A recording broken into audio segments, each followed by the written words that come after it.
মানুষের স্বভাব হইল যার যত আছে তার তত আরো বেশি লাগবো।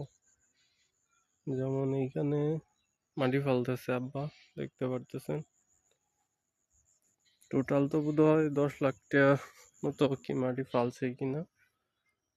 এখন আগে ঘর বাজারে এখানে 8টা দিছে, এখন আবার মাটি ফালতেছে, আরো 4-5টা দিবে।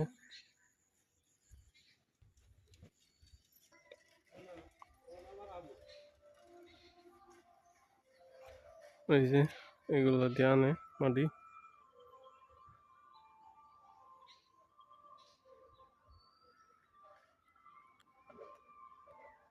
তো মানুষের চাওয়া পাওয়ার আসলে কোনো শেষ নাই।